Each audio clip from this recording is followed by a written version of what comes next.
se inscreva no canal, curta e compartilhe. Temos vídeos novos todos os dias, 2 vezes por dia. O lobisomem de Monte Alegre. Sempre achei que as histórias de lobisomens eram invenções para assustar crianças. Em Monte Alegre, a lenda do homem que se transforma em fera sob a luz da lua cheia era contada em cada roda de conversa. Diziam que ele surgia para punir os curiosos e os tolos que andavam sozinhos à noite. Confesso que nunca dei muita atenção, até aquela fatídica noite. Tudo começou com um uivo distante, tão longo e profundo que fez minha espinha gelar. Eu estava na varanda do sítio de tio Joaquim, junto com minha prima Mariana, quando o som cortou o silêncio como uma navalha. Ouviu isso?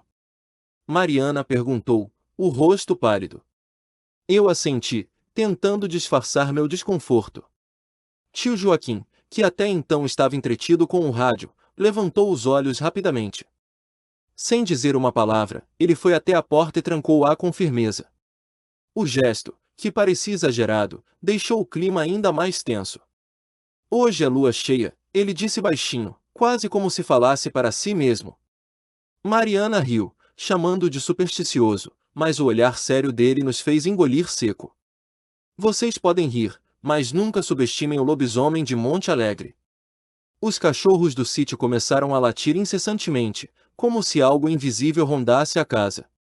O vento, antes calmo, parecia carregar uma energia estranha, quase ameaçadora. Eu tentava me convencer de que era apenas uma coincidência, mas então ouvi passos pesados perto da varanda. Provavelmente um lobo ou um cachorro perdido, pensei, tentando afastar o medo. Mas, quando o uivo se repetiu, mais perto desta vez, todos ficamos em silêncio. Tio Joaquim olhou pela fresta da janela e murmurou, não olhem, e fiquem quietos. Mariana, teimosa como sempre, foi até a janela da cozinha, apesar dos protestos. Ela abriu a cortina apenas um pouco, e sua expressão mudou imediatamente. Tem algo lá fora, ela sussurrou, voltando para perto de mim. É grande. Antes que eu pudesse responder, um arranhão alto ecoou na porta dos fundos. Foi como se garras de metal tentassem atravessar a madeira. Minha respiração ficou presa na garganta.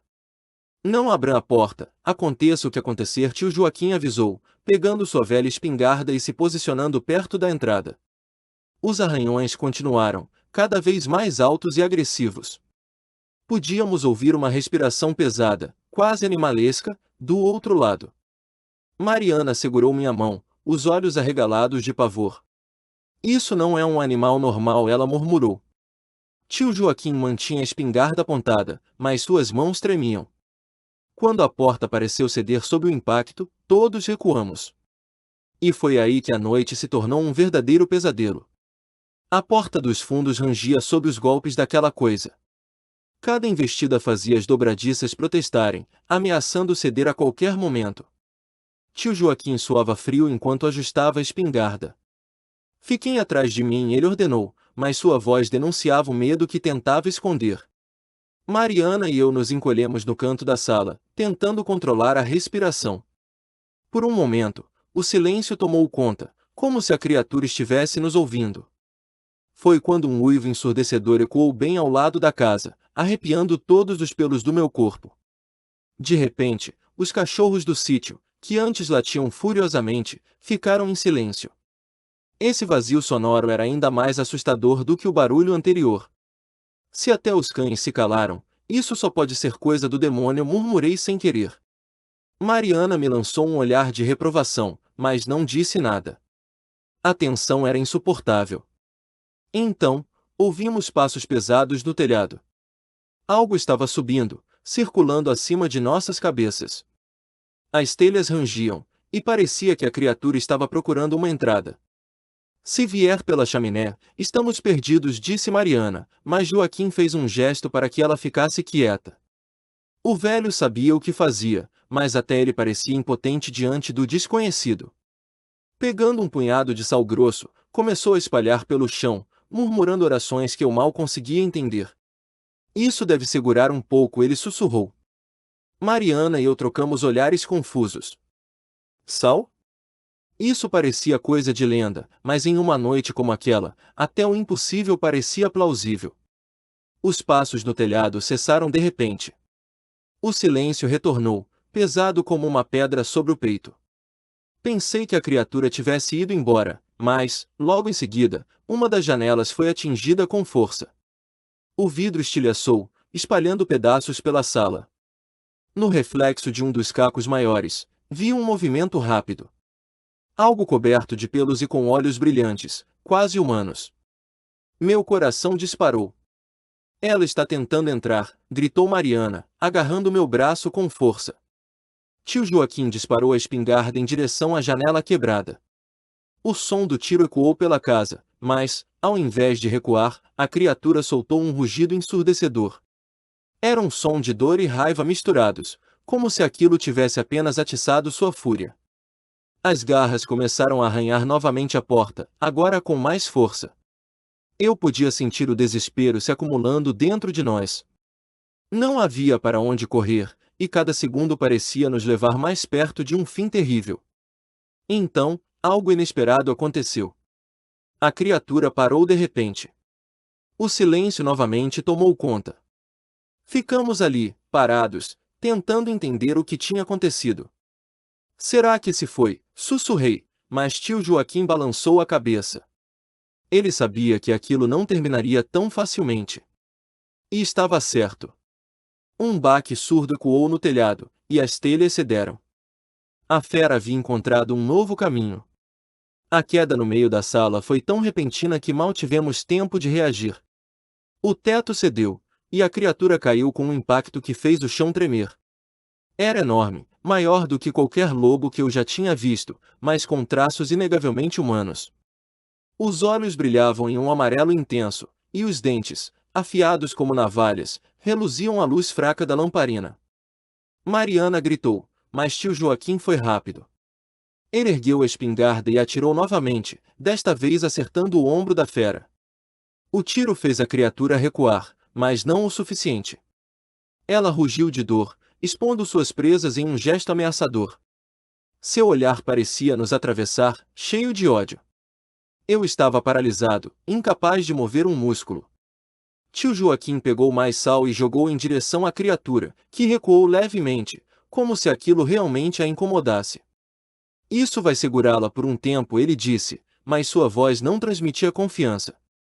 Mariana puxou meu braço, tentando me levar para outro cômodo, mas a fera avançou antes que pudéssemos nos mover. Ela agarrou a mesa e a lançou contra a parede com facilidade, bloqueando nossa saída. Estávamos encurralados. Tio Joaquim tentou um último disparo, mas a espingarda falhou. O som do clique vazio foi como um sinal de derrota. A criatura rugiu novamente e se preparou para atacar. Foi então que ouvi algo vindo de fora. Era o som de uma flauta, tocando uma melodia estranha e melancólica. A fera parou de repente, como se estivesse hipnotizada. Seus olhos brilharam ainda mais, mas seu corpo parecia hesitar. Tio Joaquim aproveitou a oportunidade e nos empurrou para a porta dos fundos. Corram, ele gritou, e obedecemos sem pensar duas vezes. Saímos pela porta, atravessando o quintal em direção ao matagal. Ao longe, a melodia continuava. Não sei quem ou o que estava tocando aquela flauta, mas parecia ter algum efeito sobre o lobisomem. Olhei para trás por um instante e vi a criatura cambaleando, ainda dentro da casa. Tio Joaquim ficou para trás, tentando garantir que fuguíssemos. Não tive coragem de parar e esperar. Corremos o máximo que podíamos, com o som da flauta nos guiando pela escuridão. Chegamos a uma clareira iluminada pela luz da lua cheia. Meu coração parecia que ia sair pela boca, mas pelo menos estávamos longe da criatura. E o tio Joaquim? Perguntei, ofegante, mas Mariana apenas balançou a cabeça, os olhos cheios de lágrimas. Ficamos ali por alguns minutos, tentando processar o que tinha acontecido. O som da flauta tinha cessado, e o silêncio parecia ainda mais opressivo agora. Foi então que vimos uma figura se aproximando da mata. Era tio Joaquim, mas algo estava errado. Ele mancava e segurava o ombro como se estivesse ferido. Vocês estão bem? Ele perguntou, a voz rouca. Mariana correu para abraçá-lo, mas eu hesitei. Havia algo nos olhos dele, algo que me fez recuar. O que aconteceu com a criatura? Perguntei, tentando entender. Ele suspirou e disse: fiz o que tinha que fazer. Agora vocês precisam ir embora. Antes que pudéssemos questionar, ele nos mandou correr para o vilarejo e avisar as autoridades. Não voltem aqui até amanhã, ele avisou, e sua voz era grave. Não entendi o motivo, mas obedecemos. Quando chegamos ao vilarejo, contamos tudo ao delegado, que prometeu enviar uma equipe. No entanto, ninguém queria se aventurar naquela noite. Eles esperariam o amanhecer. Quando voltamos ao sítio no dia seguinte, a cena era desoladora. A casa estava destruída, e não havia sinal de tio Joaquim ou da criatura. Apenas marcas de garras e sangue seco pelo chão. Foi então que notei algo na mesa quebrada, uma pequena flauta de madeira, partida ao meio. Mariana e eu nos entreolhamos, e o silêncio dizia tudo. A lenda do lobisomem de Monte Alegre não era apenas uma história. E, pelo que vimos naquela noite, ela estava longe de terminar.